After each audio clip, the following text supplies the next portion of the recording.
let's just go over to the main story that, of course, I wanted to talk about. And that, of course, is the latest developments that are happening with the Yellow Vest movement in France. Now, before we get into the French Rocky Balboa, before we get into the forklifts, before we get into the utter chaos and madness that is unfolding on the streets of France, we have to understand here that the Yellow Vest movement is a movement that started in France, but is spreading everywhere, as we saw actions take place in Winnipeg also this Sunday with a Yellow Vest vehicle convoy protesting Trudeau and, of course, taxation in Canada. We even saw police clashes in London with copycat Yellow Vest movement, clashes that spurred after the British police arrested a 13-year-old during demonstrations in London over this past Saturday. And of course, the main one that happened all throughout Paris. And as we said before, there was going to be a lull in the protest, especially during the holidays, especially during the New Year. But in 2019, the Yellow Vest movement is coming back stronger than ever. And this is fascinating. I mean, and you're not hearing a lot of this context in the mainstream media, because a lot of this context, a lot of the coverage is lacking, or they're just not giving you the full kind of story here, because these latest developments are very scary for the establishment, especially the banksters. And we're going to get into that in just a little bit. But just a few hours ago, we had the Yellow Vest movement storm a French government building, and many people are saying that Emmanuel Macron, the president of France, is losing his grip and his control on that country. A lot of the protests that happened just moments ago in Paris happened around the stock exchange, where, of course, protesters demanded the resignation of Emmanuel Macron. Now, the location of the Yellow Vest protest by the stock exchange is very significant. And we have to understand that there's a bigger kind of push here, a bigger demand of action by this larger movement that is represented by people from the left, from the right, and also the moderate that have come together.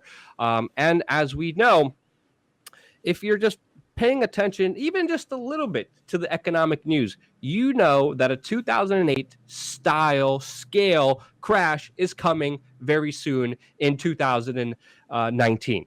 It's coming. There's no ignoring it. Ever since the 2008 financial crash that happened all over the world, not only here in the United States, but ever since it happened in France, we saw France's national debt increase to $700 billion since 2018. France pays $42 billion of dollars of interest each and single year. And now we are seeing a unified call for an RIC system to be put in place in Paris, a demand by the protesters to allow popular referendums like they exist currently in Switzerland and in California, where you have a representative government that takes a referendum and votes on it with the public deciding what they want for their existence, without government being able to step in the way of the popular demand of what people want. And one of the demands that they want over this RIC system is, of course, a similar revolution that we saw in Iceland that happened in 2009 and 2010 that was called the Pots and Pans Revolution. And this is a very popular demand, as we are seeing 80% of the French people support this new RIC system, this new popular referendum system. And 75% of people in France disapprove of Emmanuel Macron, who was deemed the previous savior of globalism, the big queen of the European Union, who is now less. What I'm hearing from the people that I'm talking on the ground with is that they are calling for a very similar thing of what happened in Iceland, where top bankers were put in jail and the national debt was erased, with, of course, people demanding action and getting it from a small local level that happened in Iceland in 2009 and 2010. This is also a very successful, popular revolution that happened that, of course, you're not hearing about, but it's becoming a major rallying call right now with the Yellow Vest movement in Paris, France. We have to understand this is a huge threat to the bankers, a huge threat to the establishment. And as we know, Emmanuel Macron is a former Rothschild banker. And that's why his response to the Yellow Vest movement is a tough stance, is, of course, brutality by his security forces, and also unbelievable actions where literally, as we saw just a few weeks ago, the French authorities preparing a, quote, last resort chemical weapons attack on the population of Paris that would prevent the Yellow Vest protesters from, of course, entering key government buildings. This is a major, major story that a lot of people are not really talking about, but this is really significant. The French government, Emmanuel Macron, the police forces see the Yellow Vest movement as big as a threat, that they're literally talking about a chemical weapons attack on Paris to throw these protesters and get rid of them from entering key government buildings, from overthrowing governments symbolically.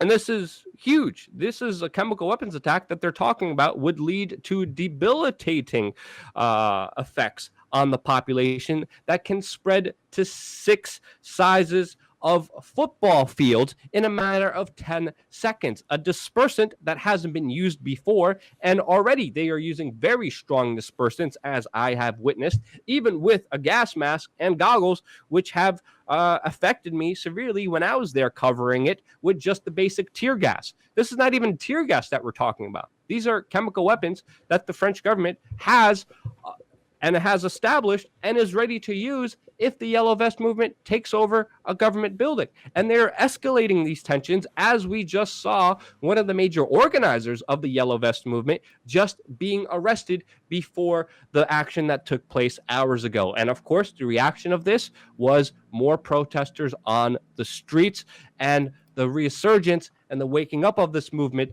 that became very significant just this Saturday alone. And the violence, of course, was on hand from not only the protesters, but also the police. As we documented on our coverage when we were there on the ground, it was mainly the police that were initiating a lot of the violence, that were indiscriminately tear gassing people, blocking them in, kettling them, not letting them leave anywhere. And we have footage of riot police literally throwing blocks of concrete against protesters, shoving protesters randomly, attacking peaceful people, attacking journalists, as we documented very heavily.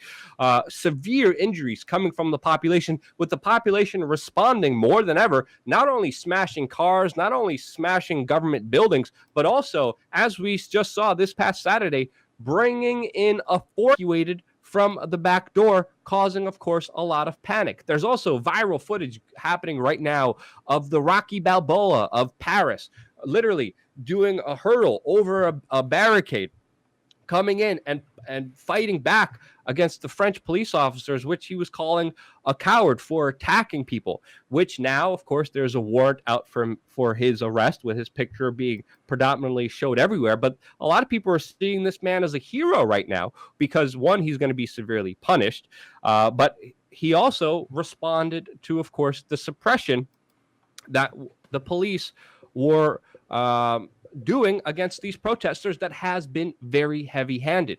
And as he was fighting back, you could see him say, "You should be ashamed of yourself," as he's punching mainly the riot shields that police had. We also saw incredibly impressive footage of an ambulance that was moving along the streets in France, where literally the Yellow Vest protesters parted ways in a very unanimous, unorganized, but very incredible way, parted and made room for this ambulance to move forward, which is incredibly inspiring to see and has been spread all over social media as well. And from this past Saturday, we, of course, have the government interior ministry reporting that there was only 50,000 people taking part in the Yellow Vest movement. There's other police accounts that say that there was over 300,000 protesters taking part in this past Saturday's actions. And if there's one thing that is sure about this, is that as we've been saying before, as we've been saying on the ground, this Yellow Vest movement is not going away anytime soon. You could only expect more arrests, more repressions by the state. Emmanuel Macron, the Rothschild banker, who of course is opposed to this bigger referendums that the people want